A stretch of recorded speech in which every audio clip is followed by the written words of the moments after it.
तू इतका घाबरतोयस, पण खरंच तू एकटा आहेस का?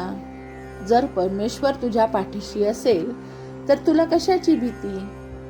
समर्थ रामदास स्वामी ह्या श्लोकात भयग्रस्त मनाला धीर देत आहेत. सर्वसामान्य माणूस प्रपंचातील अडचणी, संकटे, अपयश यामुळे घाबरलेला असतो. तो ह्या संसाररूपी सागराकडे अतिशय गोंधळलेल्या अवस्थेत असतो, असहाय्य आणि घाबरलेलाही असतो.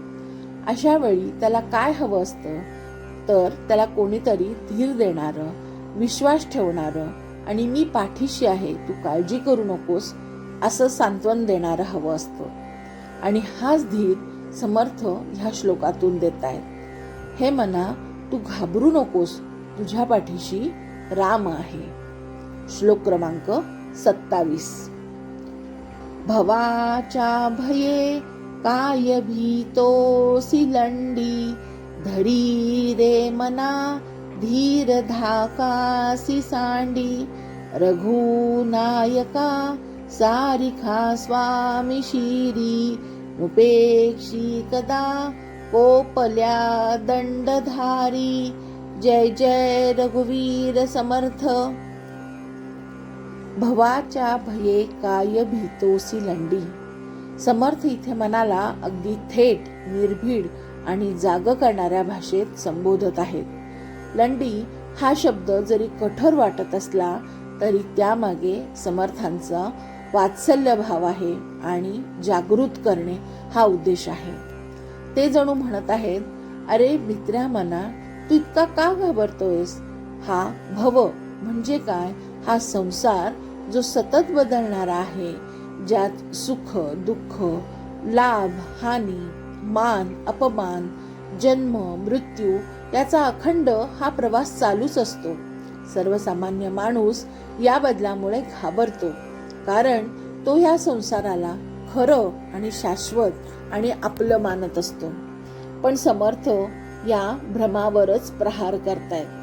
ते म्हणतायत, हा संसार मिथ्या आहे, क्षणभंगूर आहे, बदलणारा आहे. जे स्वतःच स्थिर नाही ते तुला स्थैर्य कसं देणार?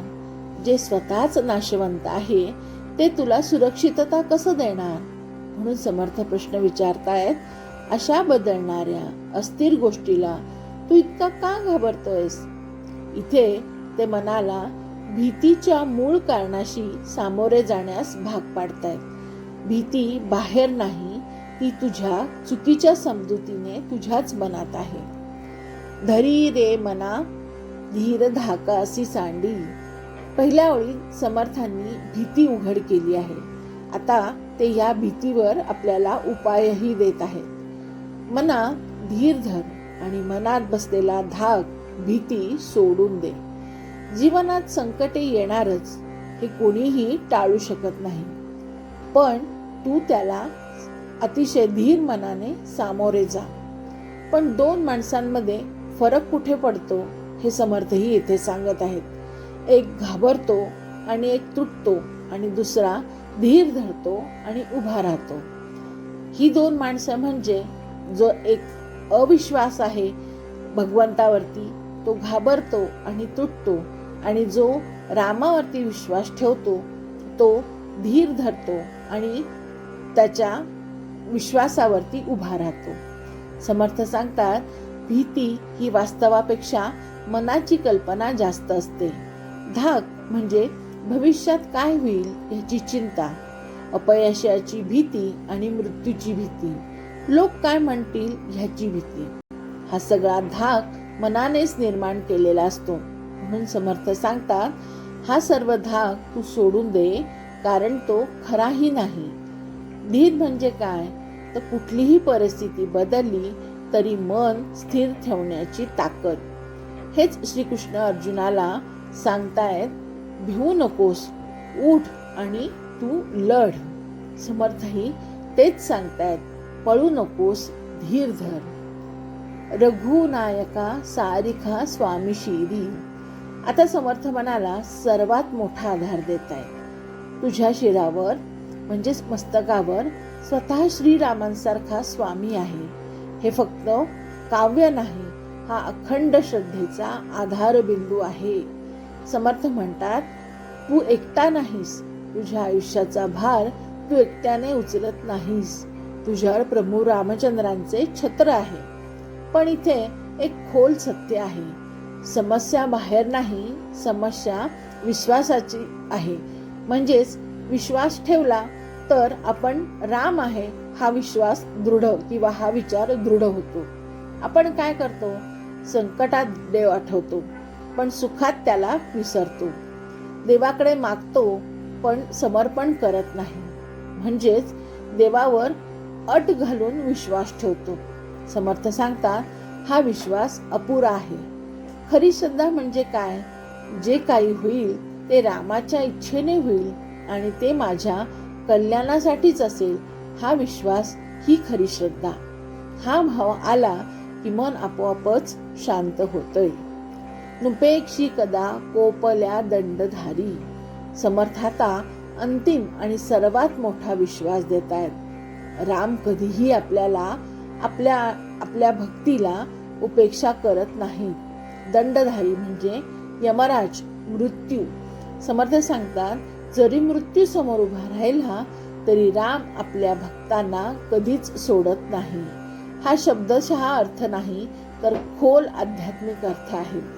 भक्तासाठी मृत्यू ही भयावह राहत नाही, कारण त्याला खात्री असते, मी शरीर नाही, मी आत्मा आहे आणि माझ्या पाठीशी श्री रामचंद्र आहेत. इथे समर्थ भक्ताच्या मनाला अढळ विश्वास निर्माण करतायत. मनामध्ये अढळ विश्वास निर्माण करतायत. देव मला कधीच विसरणार नाही, माझं रक्षण होणारच. जे होईल ते माझ्या हितासाठीच. हा विश्वास समर्थ येथे निर्माण करत आहे. आता आपण भागवत पुराणातील प्रल्हादाचं उदाहरण या श्लोकाशी मिळते जुळते आहे ते घेऊया.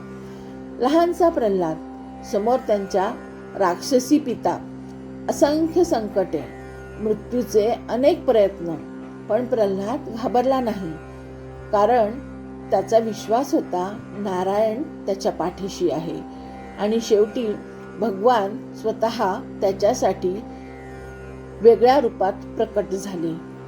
हाच संदेश समर्थ आपल्याला सांगतायत. भक्ताचा कधीही त्याग होत नाही.